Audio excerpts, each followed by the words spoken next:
If I did want to become a different organisation, a truly human and powerful one, how would I go about it? How would I go about getting there?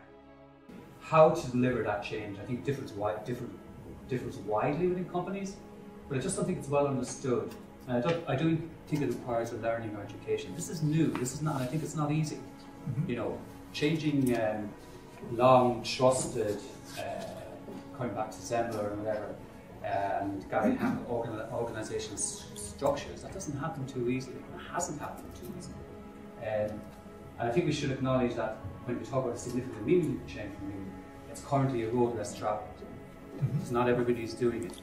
And there's reasons why, I argued, and there's reasons why not everybody's doing it. And they're doing it because they're doing things here in these different areas.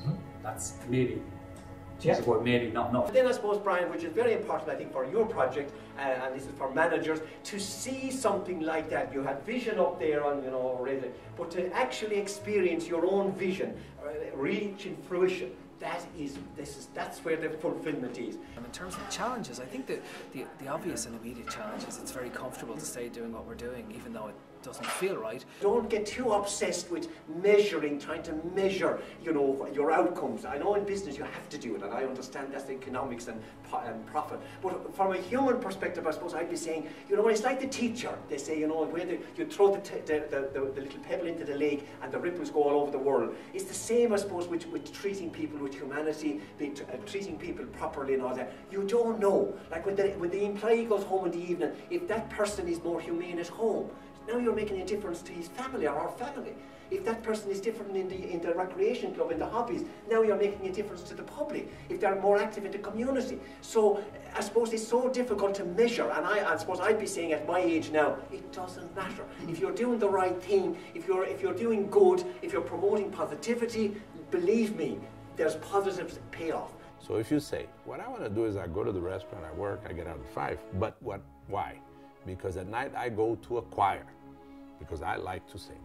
So now I have to find a way as an organization to make those singing characteristics come into the job and not make the job something you make enough money for so that you can sing.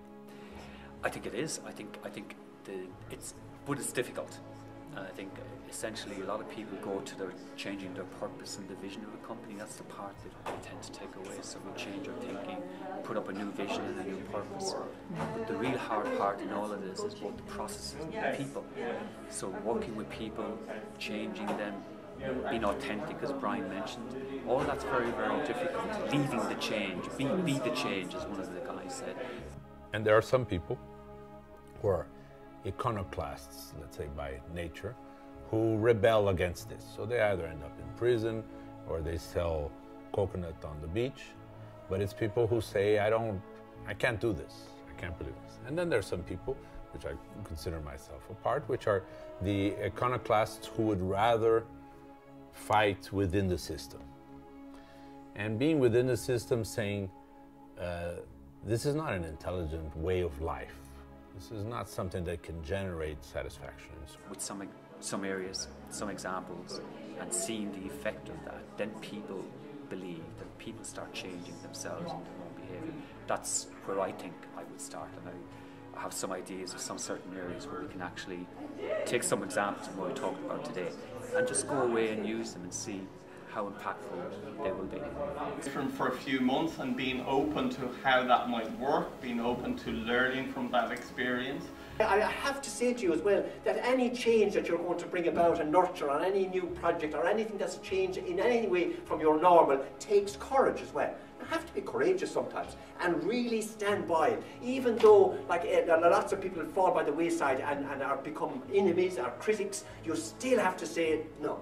Your job is continuously to try to communicate that. And I suppose vision is, I learned about vision, that is, you can have the most wonderful vision, but unless you're able to communicate it right through to everybody, right to the bottom, and that is the huge task.